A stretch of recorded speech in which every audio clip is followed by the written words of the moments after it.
Let's sit up straight. Invite the masters, see them smiling, blessing, strengthening you. Invite their presence in your heart. Let's pray together. Heavenly Father, Divine Mother, Friend, Beloved God, Jesus Christ, Babaji Krishna Lahiri Mahashai, Swami Shri Yukteswar Ji, our beloved Guru, Paramhansa Yogananda Ji, saints of all religions, Swami Kriyananda Ji, we invoke your presence, the blessings of your teachings and guidance into our lives. Help us especially develop the wisdom to heal from challenging statements, to see behind them, to transform ourselves, to bless and forgive. Perhaps help uplift those who may have said such things to us. We are all your children. Come to us. Om. Just for a few moments, let's sit up straight and feel we're meditating. About 40 of us, that's a very good number.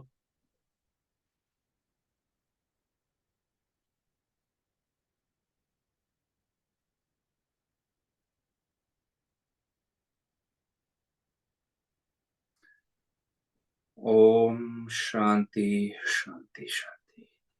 Welcome once again, everybody. Today's topic is, again, a very interesting one. I will cover it in two classes, two, maybe next week or in one of the weeks when I get the turn once again to share. Because as it happens, you start preparing for a topic and you realize that it has layers to it. There is, of course, the component of, in this case, somebody insulting us or saying something insulting is a more impersonal way, because whether you get insulted or not is actually up to us. There's that story of before the Mahabharata where Krishna really wanted to avert the war. Much like Swami Kriyananda ji, when the challenge with the organization he had earlier joined and worked with, SRF, and served as the worldwide vice president. He served for 14 years. Then, fortunately, given his expansion and zeal to share the teachings out, they mistook that to be a direction of self-importance and, such. Anyway, they threw him out. But literally for 5 decades, close to 5 decades, he tried again and again, pretty much every year, to give back Ananda formally. Thrice he prepared the papers. He would again and again, just reach out to them. Come on, let's join hands. Come on, let me help you understand what really happened. Please try to see it.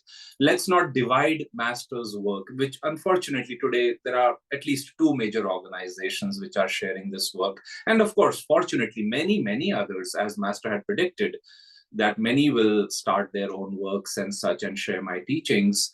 But anyway, somebody asked Swamiji at one point, why are you Master blessed you, you're a disciple in your own right. Each time you write to them, meet them, they insult you, ridicule you. Many times they don't simply reply to your requests and invitations for a meeting. You write them 15, 20-page letters sometimes. They never come back. Why are you allowing this to happen? And Swami simply said that, he explained that he said, I don't take these things personally. I'm not feeling insulted as you are seeing it. And he explained why he was trying to unite the work. That was the important thing. Likewise, when Krishna went to the Duryodhana camp. Well, they insulted him. Another time he went, Duryodhana actually set out soldiers on him to capture him and throw him in prison. Krishna allowed some things to happen. Then he showed his real form, came out of the prison, and then the war had to, unfortunately, take place. But when Krishna was going the second time, there's that story where Yudhishthira Krishna was discussing with the Pandavas, okay, our messengers have come back now. I'm going to go once again and let's see, do you have any thoughts? Can I approach this in any other way? And Yudhishthira, the wisest and the oldest of the Pandavas, he was simply quiet. And one of the Pandavas asked him, why are you quiet? Why don't you say something? He still remained quiet. And then I think it was Nakul who said, brother, are you concerned that Krishna will be insulted? Are you feeling sad about that? He said, yes. He said, you see the outcome last time, and it's going to happen again. And a very wise and beautiful thing came from Nakul's mouth. He said, but Bhaiya, brother, do you think Krishna can be insulted? He said, insults will be hurled at him. They will try to insult him, but Krishna is beyond insult. So people, I remember once I gave a level 1 class and how to meditate class, and then you have to call your students, talk to them, get to know them. So you call them for the Raj Yoga. This is before we had emails going out. It was all on write your name on a paper, then you call them, And so I was calling some students, and I called one student. It was raining heavily and network was poor where I was. So I was leaning by a window and making these calls. And I said, sir, you came to our How to Meditate class. I'm so and so speaking. Would you like to come again this Sunday? And he said, no, I will not be coming. I said, okay. I said, is there any particular reason? Is the timing not suitable? He said, no, the main reason is you.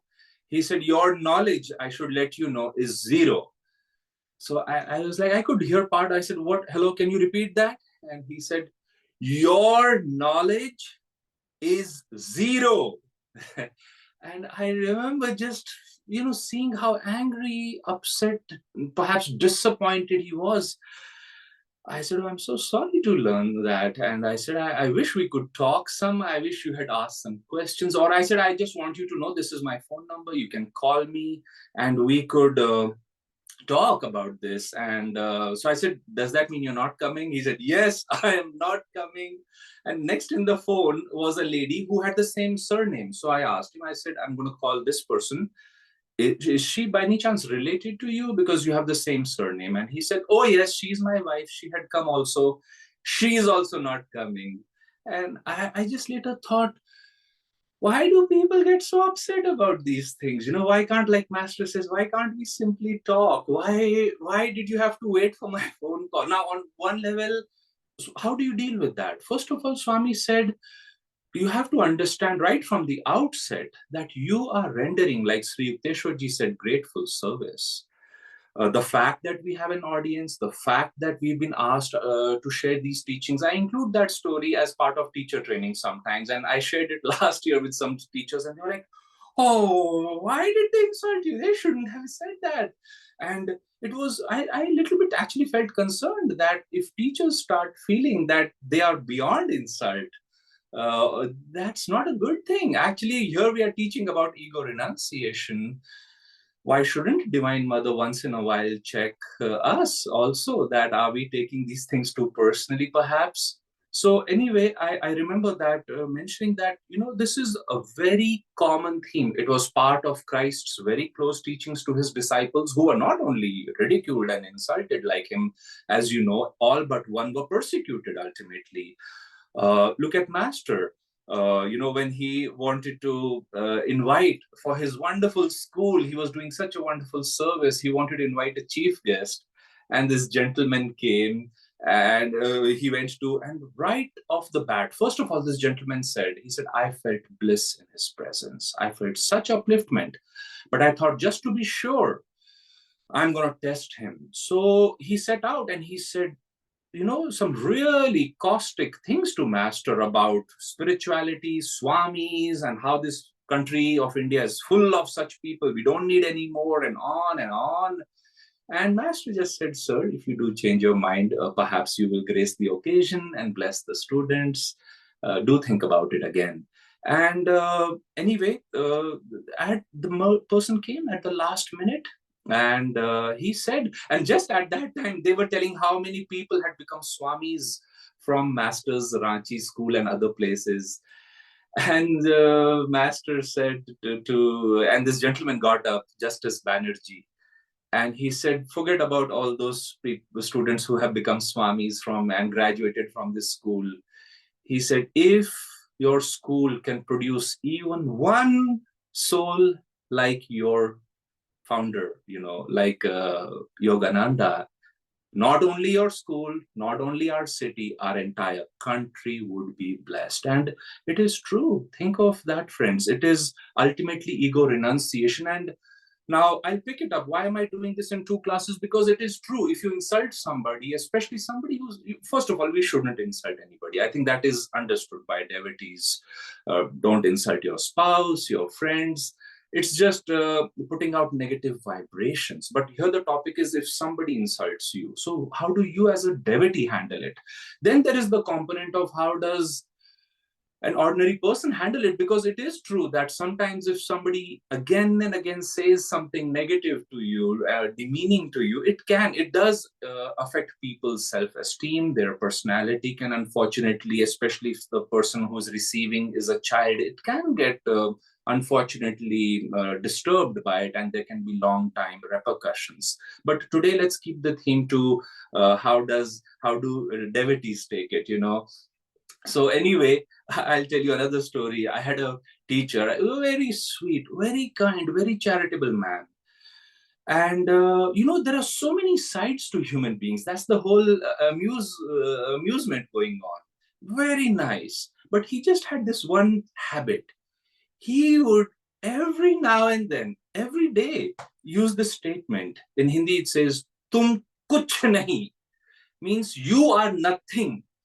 And he would say to you in person, he would say to you publicly in the wards in front of the patients and their family. And the patients, naturally, we knew this has been going on. This is just how he talks. But the patients, they come in for 1 or 2 days, then they leave the hospital and they're like, oh my God, this guy who operated on me, he knows nothing. He's nothing. He does not know how to do a bandage. And so what happened very quickly, I noticed, was he would scold us publicly like this. Then when we would go to help the patients to do the bandaging or something, they would say, no, no, no, I don't want you to touch my relative, I will find somebody else. So they would then find some other doctor, but then he had scolded them also that they are nothing. And then one day he told us, what are you guys doing? All these relatives are always standing at my office asking me to do these things. And one of my colleagues said, sir, you only keep telling them in front of them, we are not good, we are nothing, we are nothing. And so they don't let us touch the relatives. But for me, it was really so, I would just try to hold my laughter behind all of this, that this is so childish. It's almost like dream. I was like, this cannot really be happening, but it was happening.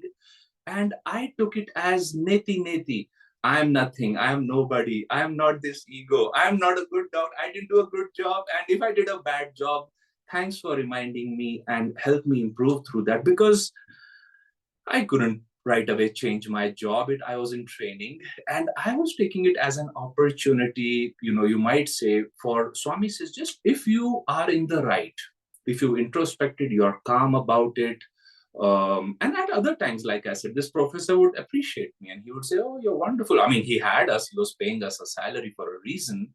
So keep that in mind, that when somebody is really coming at you that way, it's something that perhaps they're trying to heal themselves from, and at the right time we may want to have that conversation with them. I'll share one or two stories.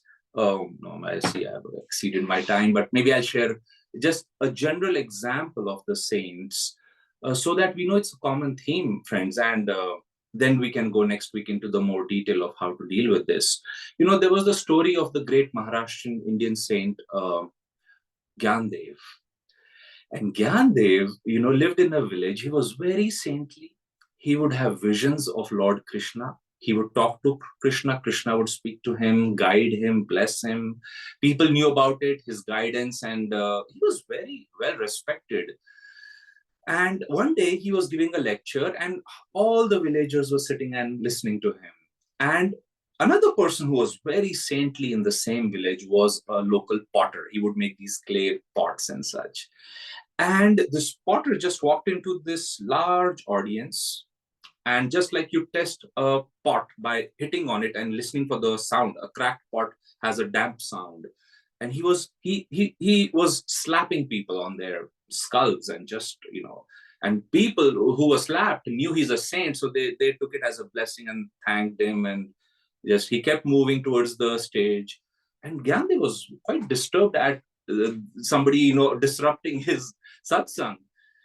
And finally, the potter, after slapping many people in the audience, got on the stage and he whacked Gyandev. And Gyandev was very angry about it. And he said, "How dare you?" And the potter looked at people and he said, "There seems to be a crack in this pot." And everybody laughed. And Gyandev was, of course, not laughing. He was red with embarrassment and anger, indignation. And he went to his room, he prayed, he sobbed, and he prayed to Krishna. And he says, "Why, Lord, here I'm serving you and such, and why did you allow me to be insulted in front of my own disciples?" And you know what Krishna said to him? He came and he said, "But Gyandev, there is a crack in the pot." And Gandhi then very humbly said, "My Lord, what must I do then?" And he said, "You need a guru." And he said, "But I see you, I talk to you. You are my guru." He said, "Yes, but you need a human guru to help you, bring you to me." And anyway, it's a longer story, but Swami would make that point that the need for a guru, the need for humility, the need for, let's say, in this case, for even a teacher who's sharing, to see this, that I'm rendering a service. People don't have to listen. They are not obliged to obey me. What you're sharing is important, but you're not important. So those fine distinctions help us to be free rather than sometimes get hurt, get upset, allow those things, because it can become, as we'll discuss next time, it can become a deep downward spiral, and that does not benefit. People are how they are. They will treat you. Duryodhana, think of others, like I said to Swamiji, they treated them, but he was always very kind. He praised them for all the good qualities they had. And a little bit, it made me think of my professor. I said, he was so sweet, so kind. He just had that one flaw, one little crack, you might say. I'm nobody, I'm his student. I shouldn't be maybe saying such things, but it was just a flaw in his personality. And if you took that too seriously, it was to your detriment. And I hope he's changed. But like Swami says, that is their problem. That is, each person has to work on themselves. So anyway, I'll bring this to a closure now. Forgive me for extending beyond my time, Maushmi. But let's close and move into healing prayers for people. First, by offering a prayer for world healing. So let's see our planet surrounded in the eternal, unceasing, healing light of God. May this light increase everywhere in each individual through their attunement, their efforts, their spiritual practices, their behavior, their right living, and may it heal, bring them healing in body, in mind, and spirit. Let's rub our hands and send these, serving as instruments, send the blessings out into the world. Oh.